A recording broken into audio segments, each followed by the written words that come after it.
Baik ini, sebetulnya dari tahun 2015 saya sempat diminta salah satu partai politik, namun waktu itu saya masih konsen terhadap tentang bisnis saya, yaitu yang notabene dulu itu betul-betul saya masih belum siap lah. Nah, terus pada dasarnya alhamdulillah di tahun 2020 ini ya bisnis saya pun sehingga ya kita kan dulu mempersiapkan di dalam dulu sistem dulu. Nah, dari SDM sehingga sistem kita semua sudah berjalan. Nah, kemarin di tahun 2020 sekarang ya memang salah satunya ada dari salah satu partai politik lagi menginginkan terhadap saya, mengajak untuk cobalah Pak Haji untuk berkontribusi terhadap Karawang. Tapi ya tidak terlepas dari itu memang saya pun melihat bahwasanya saya lahir di Karawang, melihat kota yang memang notabene hari ini kota Karawang ini adalah kota industri, kota yang sangat berkembang sekali gitu. Jadi ya ada ketertarikan saya ingin mengabdikan, ya minimal ingin memberikan pengalaman-pengalaman apa yang dimiliki oleh saya dengan background usaha saya. Nah, saya ingin aplikasikan terhadap Karawang, kota kelahiran saya. Oke. Bang, Kang, mungkin ini kan pertama kali terjun dunia politik, tentu pasti dari lingkungan keluarga pasti pertama kali responnya seperti apa sih Bang? Pasti kan cukup menarik ini karena kan pasti pertama kali nerjun pasti ada mungkinkah ada larangan kah atau seperti apa Bang? Betul. Yang pertama yang sangat memang khawatir itu salah satu pertama itu adalah orang tua. Nah, orang tua itu sebetulnya pertama kali itu khawatir dengan pasca mungkin yang namanya politik lah ya, masuk ke dalam ranah politik karena background saya pengusaha, ini harus hari ini maju terhadap politik praktis.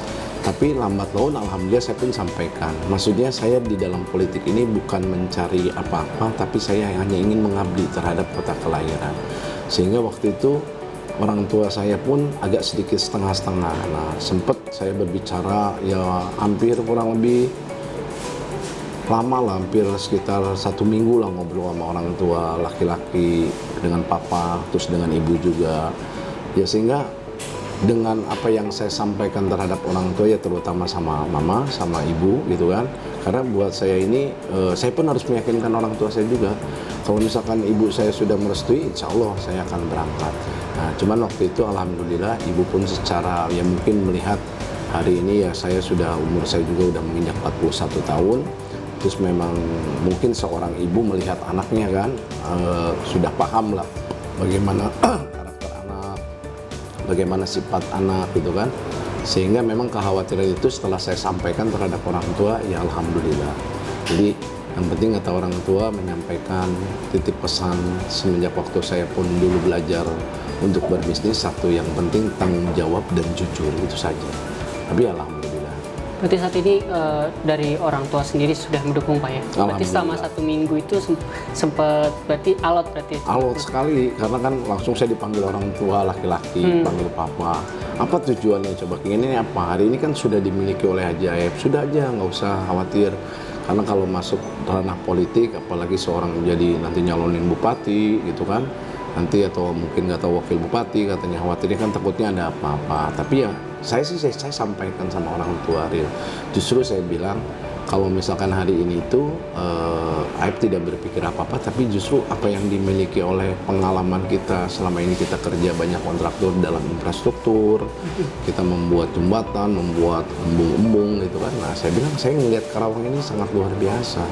Nah, saya bilang kalaupun memang papa mengizinkan, insya Allah saya bilang apa yang dulu mama sama papa juga menyampaikan terhadap saya, yang saya bilang sampai sekarang saya masih ingat dengan kejujuran, kita harus kerja dengan serius, insya Allah saya bilang akan terapkan hal seperti itu.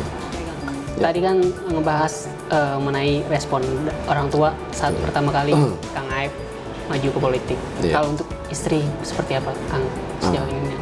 Kalau istri sih alhamdulillah, respon seorang istri terhadap saya sih beliau sih ngikutin saja.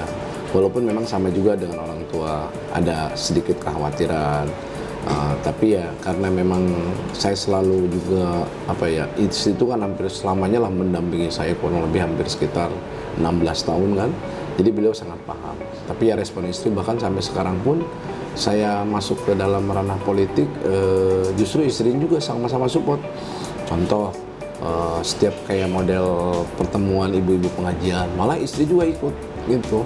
Walaupun kadang-kadang istri kadang-kadang ke kantor mengisi kekosongan, istri kadang-kadang hari ini pun selalu ikut turun gitu. Jadi alhamdulillah insya Allah kalau untuk istri sih. Tapi karena anak ya mungkin anak saya masih SMA, di SMA Tarnus, Taruna Nusantara ya, jadi ya beliau sih cuman justru malah bangga lah. Ya mudah-mudahan ya katanya gitu, seperti itu sih.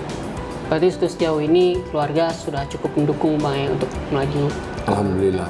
Jadi pasca di saya waktu itu, ya memang ini prosesnya itu kurang lebih waktu pas tahun 2019. Nah, cuman berbicara dengan ibu tuh kurang lebih seriusnya itu dalam waktu seminggu saya berbicara dengan ibu dan orang tua kan dipanggil. Nah, pasca itu akhirnya ibu memberikan izin, orang tua saya memberikan izin, sehingga alhamdulillah. Nah, lautnya berjalanlah sampai saat sekarang ini gitu. Oke. Kang, ini kan aku juga melihat sosial media Akang sendiri sering tuh bagi-bagi ke anak yatim, jompo, dan bahkan di situ disebutnya Kang Aib sembako, ada kan yang menyebutnya Panglima, Pangdam dan sebagainya. Itu mungkin bisa dijelaskan tuh Kang? Yeah. Sebenarnya makanya waktu kemarin tuh sebelumnya itu orang tua tuh menyampaikan apa sih yang Hari Aib Haji Aib ini ingin masuk ke dalam ranah politik, kan sudah semuanya. Nah saya bilang ya ingin ada memang betul-betul bisa dirasakan oleh masyarakat yang lebih banyak, lebih luas. Sebetulnya hal yang ini tuh bukan saya memang baru gitu loh. Saya memberikan contoh, memberikan sembako terhadap jompo, duafa, yatim itu ya alhamdulillah kurang lebih hampir sekitar sudah hampir 10 tahun yang lalu ya saya berjalan. Bahkan kami sendiri, ya saya sendiri mempunyai rumah singgah buat anak-anak yatim. Nah jadi begitu pasca yang sekarang, apalagi pasca pandemi ini kan, memang betul-betul dirasakan dari mulai bulan Februari, itu sangat betul-betul saya melihat masyarakat jangankan kelas atas lah, saya bilang kelas atas, kelas bawah gitu kan, kelas atas pun sulit kan hari ini, kesulitan segalanya. Alhamdulillah saya bilang dengan konsisten saya mungkin orang-orang tahu kan bahwa Haji Aib ini ya saya dulu tuh sering setiap sebulan sekali ini ngasih terhadap duafa, yatim, tapi beda-beda desa. Nah hari ini tuh memang saya buat masif dari mulai bulan Februari ini, itu pasca pandemi itu. Ternyata lambat laut banyak yang orang menyampaikan terhadap saya bahwa Pak Haji katanya ini mah cocok untuk, padahal saya tidak pernah mengklaim, saya tidak pernah menyampaikan Haji Aib ini panglima sembako gitu kan. Maksudnya mungkin disebut panglima itu kami sudah berbuat banyak gitu loh kan, terhadap yatim, terhadap jompo. Dan alhamdulillah saya pun yang tadi saya sampaikan, kita pun sudah hampir 4 tahun yang lalu kita pun sudah memiliki rumah singgah buat anak-anak yatim.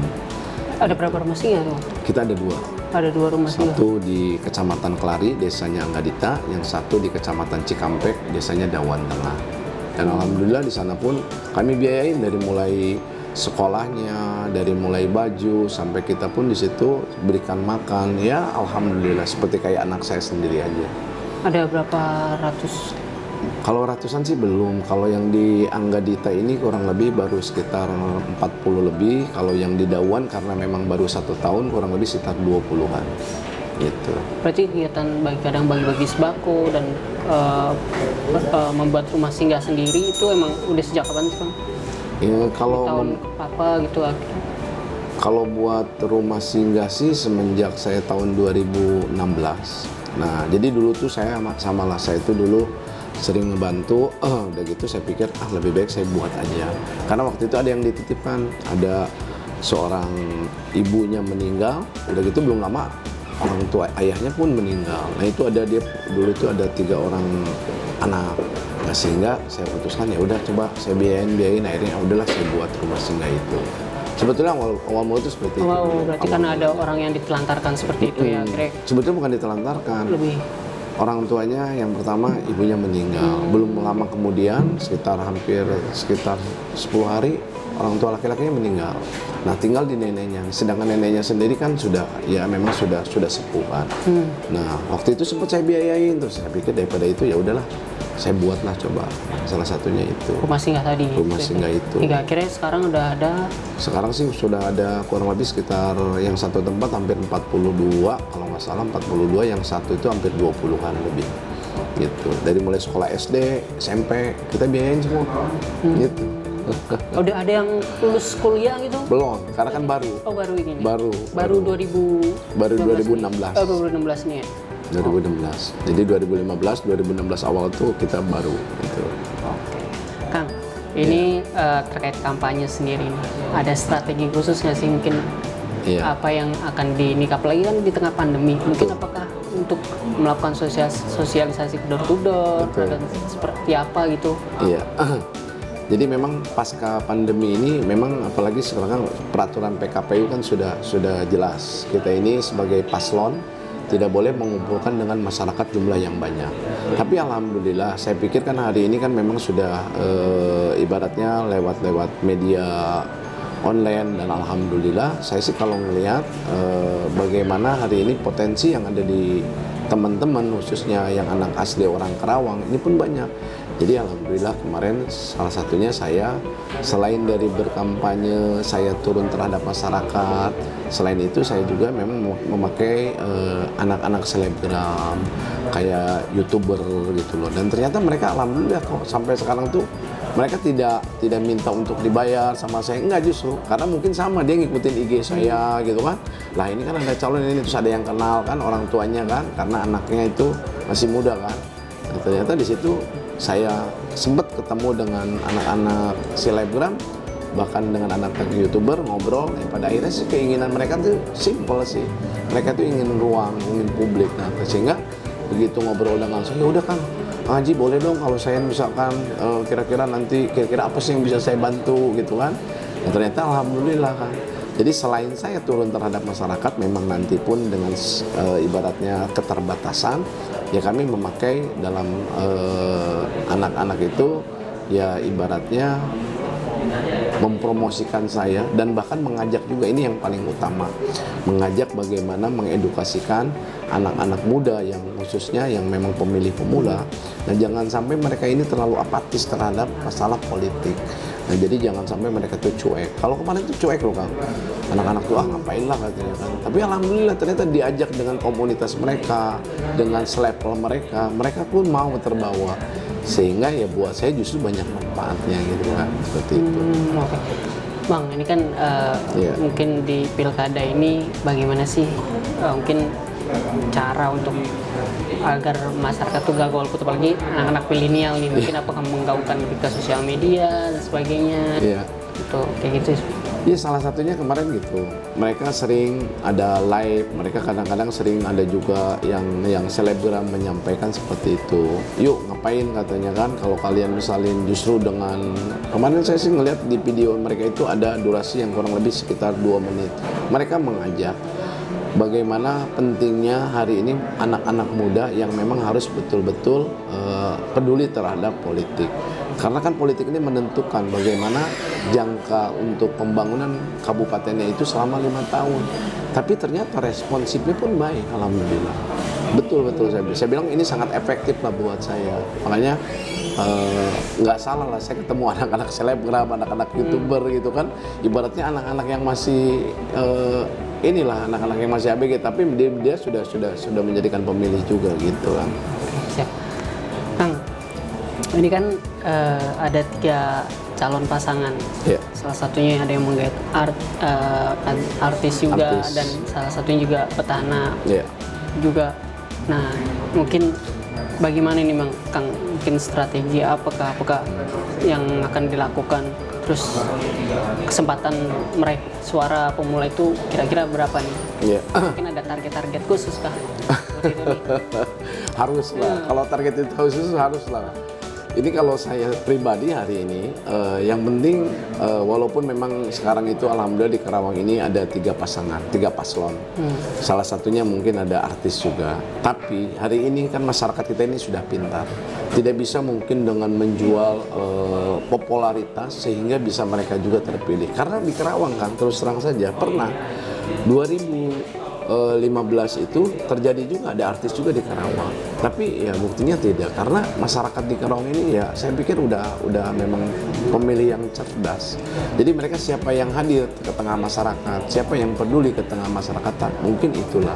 Makanya alhamdulillah selama 1 tahun 3 bulan saya ke tengah masyarakat, saya terjun ke tengah masyarakat, alhamdulillah dengan ibaratnya saya dibilang sangat konsisten.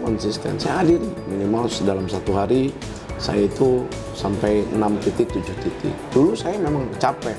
Dulu pernah Kang saya sampaikan nih, sekali terjun 2 hari kerja, udah gitu 3 harinya langsung istirahat gitu. Karena memang tidak terbiasa. Akhirnya lama-lama alhamdulillah.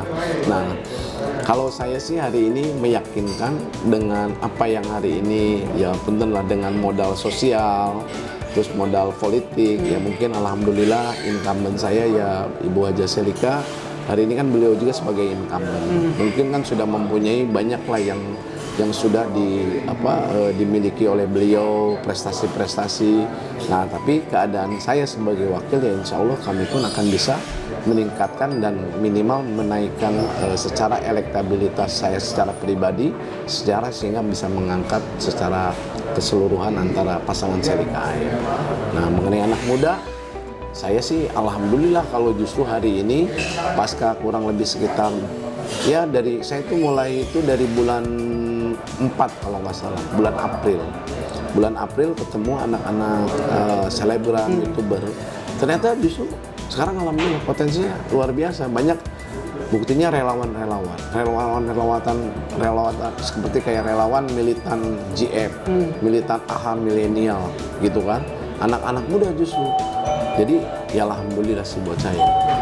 Jadi saya yakin kalau untuk memilih pemuda ini, yakin kayaknya banyak ke kita kan gitu. Berapa persen kira-kira targetnya? Saya malah target anak-anak pemuda mungkin dimulai usia dari 17 sampai ke 26 di kita ini bisa sampai 70% kali ya. Karena dia juga tahu kita, terus dan memang beberapa kali setiap ada acara event yang dia miliki atau dia pengen ketemu, ya alhamdulillah kita sering temuin gitu. Seperti kayak komunitas EKTC motor, ada komunitas juga di Karawang ini seperti ada anak muda yang sering berbagi sosial seperti itu. Dan alhamdulillah ternyata mereka itu hari ini makanya kompak sekali dengan kami. Makanya relawan kami itu kemarin kurang lebih sekitar ada 79 relawan yang terbentuk. Yang terbentuk. Makanya pasca kemarin tanggal hari Minggu kemarin itu kami kan mengumpulkan di salah satu tempat, yaitu di satu buah restoran, mengumpulkan semua relawan-relawan yang untuk relawan Selika Air gitu. Ini kan kalau masuk dunia politik tentu aktivitas kekeluarga sedikit berkurang nih. Nah, bagaimana nanti nih mensiasati atau mungkin anak-anak dan apalagi istri, gimana tuh Bang? Betul. Mungkin saya sebelumnya makanya kemarin itu sempat saya sampaikan bahwasanya untuk masuk ke dalam ranah politik pasti ini yakin bahwa waktu saya bilang kan perhatian mungkin saya bilang pasti akan banyak untuk keluarga ini sedikit gitu. Beda dengan zaman dulu waktu saya jadi seorang masih pengusaha lah ya. Saya berangkat pagi, pulang udah sore ke rumah. Nah hari ini itu saya sampaikan, tapi alhamdulillah memang istri saya juga sebetulnya ya sama lah, ada masa sih ya kata ini, tapi ya memang, tapi insya Allah saya bisakan bagi waktu itu. Tetap yang menjadikan prioritas, keluarga pun prioritas. Justru kalau saya justru hari ini terjun ke dalam politik, tidak memikirkan keluarga, ini justru yang salah. Nah jadi menjadikan ya insya Allah, jadi kan yang penting saya sudah sampaikan terhadap seorang istri, dan alhamdulillah istri saya pun sedikit mengerti, maksudnya mengerti sekali gitu kan. Tapi insya Allah saya bisa membagi yang namanya untuk waktu bekerja, waktu untuk keluarga. Ini menjadikan salah satu ya memang kewajiban saya sebagai kepala rumah tangga, dan mungkin hari ini mungkin sebagai calon wakil bupati gitu kan.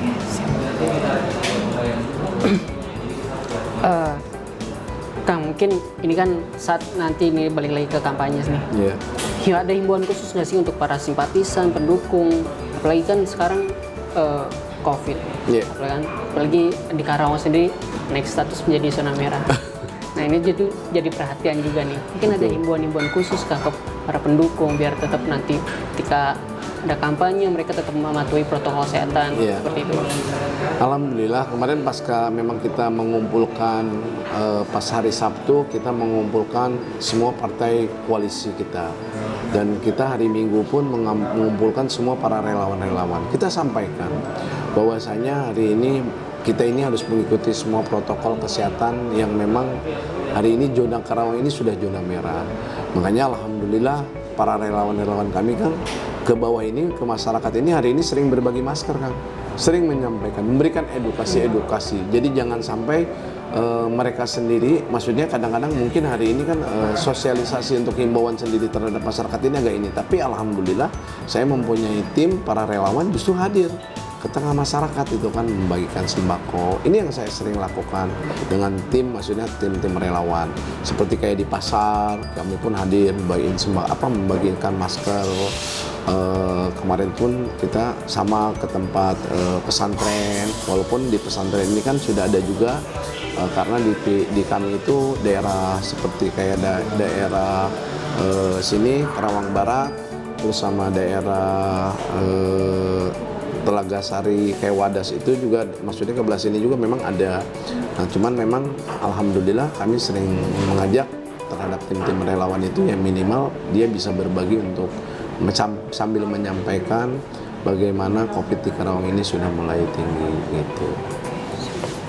Ya, intinya saya ingin sampaikan kepada seluruh masyarakat Kabupaten Karawang bahwasanya mulai hari ini Karawang ini udah mulai mau memasuki zona merah. Bagaimana kita harus betul-betul bisa mengikuti protokol kesehatan apa yang sudah dianjurkan oleh pemerintah pusat maupun pemerintah daerah, dan semoga Karawang bisa menurunkan angka COVID yang memang sempat dulu pun naik menjadi 0, dan mudah-mudahan hari ini pun kita pun akan berupaya terhadap masyarakat agar memang bisa mematuhi, selalu memakai masker, selalu menjaga jarak, selalu begitu keluar selalu pas pulang cuci tangan. Mudah-mudahan protokol kesehatan yang sudah dihimbau oleh pemerintah daerah, kita semua sebagai warga Kabupaten Karawang bisa bersinergi dengan apa yang sudah diberikan penyampaian oleh pemerintah pusat maupun daerah. Terima kasih. Oke, siap.